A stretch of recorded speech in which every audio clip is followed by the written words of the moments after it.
கருப்புசாமி அருள் வந்தா அது ஒரு சாதாரண விஷயம் இல்லை. அருள் வந்தா சில பேர் உடம்புல தெய்வம் வரும். அந்த சில பேர் உடம்புல அம்மன் வரும், சில பேர் கிட்ட கருப்புசாமி வரும், வேற சில தெய்வங்கள் வரும். இது எல்லாம் மனசுக்குள்ள ஒரு நம்பிக்கையும் உண்மையான பக்தியும் இருக்கிற இடத்துல தான் நடக்கும். நம்ம எல்லாருக்கும் தெரியும். ஆனா இங்க ஒரு முக்கியமான கேள்வி இருக்கு. அது என்னன்னா, நம்ம உடம்புல வர தெய்வம் உண்மையான நமக்காக தானா, இல்லாட்டி மக்களுக்கு அவங்க கஷ்டம் சொல்லி இருக்கதானா? இங்க விஷயம் என்னன்னா, இந்த சக்தி எல்லாருக்கும் கொடுக்கப்பட்டது இல்லை. சில பேருக்கு அது அவங்க குடும்பத்துக்கு மட்டும்தான் கொடுக்கப்பட்டது. இது எப்படி அருள் வருதுன்னா, எனக்கு தெரிஞ்ச விஷயம் நான் சொல்றேன். ஒரு கோயிலுக்கு நம்ம போறோம், மனசார நம்ம வேண்டுறோம். நம்ம குடும்பத்துல இருக்கிற எல்லா கஷ்டங்கள் வந்து நம்ம அந்த சாமி கிட்ட போய் சொல்றோம், ஐயா இது மாதிரி என் பிரச்சனை இருக்குது, நீ என் கூட காவலா இரு, எங்க வீட்டுக்கும் காவலா இரு. அந்த நேரத்துல என்ன நடக்கும்னா, சில பேருக்கு உட்கார முடியாது, கை கால் எல்லாமே உதறும்.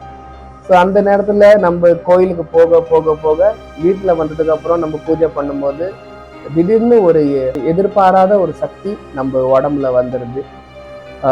இது என்னன்னா, இது அந்த கோவிலுக்கு போறோம், நம்ம வேண்டுறோம் இல்லையா, ஸோ அந்த எங்க கூட காவலா இருங்க.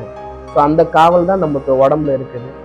அந்த சக்தி நமக்கு கிடைக்கும் போது நம்ம வீட்டுல காசு பணம் தங்கும், நல்ல வேலை கிடைக்கும், குழந்தை இல்லாத வீட்டுல குழந்தை வாய்ப்பு கிடைக்கும், இது எல்லாமே நடக்கும். நிறைய பேர் நம்மளை மதிக்க மாட்டாங்க. ஆனா நம்ம உடம்புக்குள்ள வந்தாதான் இவங்க உடம்புல சாமி வருது, வாக்கு சொல்றாங்க அவங்க குடும்பத்துக்கு, நமக்கும் நடக்கும், நம்ம போய் கேட்கலாம். ஆனா அந்த வாக்கு சொல்றவங்கள கம்பல் பண்ணி அவங்க கேள்வி, எனக்கு வாக்கு சொல்லுங்க, நீங்க அண்ணனா தம்பியா ஃப்ரெண்டா யார் இருந்தாலும் நம்மள வாக்கு சொல்ற வச்சது கம்பல் பண்ணிடுறாங்க. ஸோ நம்ம இருக்கிற உடம்புல வந்து ஐயா வந்து சில பேருக்கு ஒத்துழைப்பு கொடுக்க மாட்டாங்க. நம்மள கம்பல் பண்ணி நம்மளை ஃபோர்ஸ் பண்ணி உட்கார வச்சுதான் அந்த வாக்கு சொல்றது. இதுல என்ன ஆகும்னா, இந்த சக்தி எல்லாருக்கும் கொடுக்கப்பட்டது இல்லை. சில பேருக்கு நான் சொல்ற மாதிரியே அவங்க குடும்பத்துக்கு மட்டும்தான் கொடுக்கப்பட்டது. தெய்வம் கொடுத்த சக்தி நம்ம சுய லாபத்துக்காக இல்லை, நம்ம மக்களோட கஷ்டம் தீர்க்கதானான்னு ஒரு கேள்வி இருக்குது. இன்னும் சில பேர் இருக்கிறாங்க, அது மாதிரி நிறைய பேருக்கு ஐயா கருப்பசாமி உடம்புல வராது, அவங்க வாக்கு கேட்குறாங்க, வேண்டுதல் நடந்துருச்சு, வேண்டுதல் நடந்ததுக்கு அப்புறம் அந்த ஐயாக்கு நன்றி கூட சொல்ல மாட்டாங்க. ஸோ அது மாதிரிலாம் இந்த ரொம்ப நிறைய பேருக்கு நடக்கும். இது மாதிரிலாம் இப்போ ரொம்ப கஷ்டத்தை தான் அந்த பக்தர்கள் வாழ்ந்துட்டு இருக்கிறாங்க. சில பேருக்கு இப்போ யார் அது மாதிரி வாக்கு சொல்றாங்களோ அவங்க வீட்டில் சாமி தங்க மாட்டுது, காவலாக இருக்க மாட்டாங்க. சாமி டெய்லியும் கும்பிடுறாங்க, ஆனால் அதோட சக்தி வந்து உணர மாட்டாங்க. அதனால தான் நான் சொல்கிறேன், இந்த விஷயம் ரொம்ப சாதாரணமாக இல்லை. கருப்புசாமி சக்தி வந்தால் அது ஒரு பெரிய பொறுப்பு. அது சரியான வழியில் யூஸ் பண்ணினா தான் அருள் நிலைக்கும், இல்லாட்டி அது நம்ம கையிலே நிற்காது.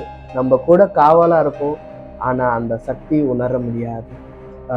ஐயா வந்து நிறைய பேருக்கு அருள் வாக்கு சக்தி கொடுத்துக்கிறாரு உடம்புல வர்றது. சில பேர் வாக்கு சொல்லுவாங்க, சில பேர் கத்திக்கிட்டு விபூதி போட்டாலே அமைதி ஆயிடுறாங்க. ஆனா வாக்கு சொல்றது வந்து நம்ம உடம்பு ஆரோக்கியமா இருக்கணும், நம்ம குடும்பம் நல்லா இருக்கணும். அதோட உடம்புல வந்தாதான், ஐயா வந்தாதான் நம்ம குடும்பத்திலேயே அந்த காசு பணம் வேலை விஷயம் வீடு எல்லாமே தங்கும். பக்தர்கள் நிறைய பேர் நம்மகிட்ட வாக்கை கேட்க வருவாங்க. ஆனா முதல்ல எனக்கு தெரிஞ்ச விஷயம் நான் சொல்றேன், ஐயாட்ட வந்து நீங்க உத்தரவு கேட்கணும், நான் உனக்கு சொல்லலாமா என்னன்னு. ஃபோர்ஸ் பண்ணி நீங்க வாக்கு சொல்லாதீங்க. சில குடும்பத்துக்கு கஷ்டத்தை கொடுக்கும். ஏன்னா அந்த கருப்புசாமி யாருக்கும் கொடுக்காத ஒரு சக்தி உங்களுக்கு கொடுத்துக்கிறாங்க. அதை கரெக்டாக பயன்படுத்துங்க. வாக்கு கேட்கணும்னா நீங்கள் டைரெக்டாக உங்களுக்கு தெரிஞ்ச, உங்களுக்கு எந்த உங்கள் உடம்புல எந்த சாமி வருதோ அந்த கோயிலுக்கு அனுப்புங்க. அதுதான் கரெக்டான ஒரு என்னோட பதில். உங்களுக்கு வாக்கு சொல்கிற எல்லாத்துக்கும் நல்லதாக நடக்கணும்னு நீங்கள் நினைக்கிறீங்க, ஆனால் ஐயாட்ட ஒரு பதில் கேட்டுங்க, இல்லை உங்கள் குரு இருப்பாங்க, குருட்ட வந்து பதில் கேட்டுங்க.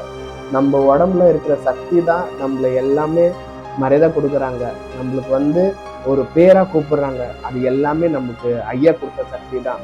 உங்களுக்கு அப்படி கருப்புசாமி உடம்புல வரலன்னா உங்களை யாருமே மதிக்க மாட்டாங்க. இதுதான்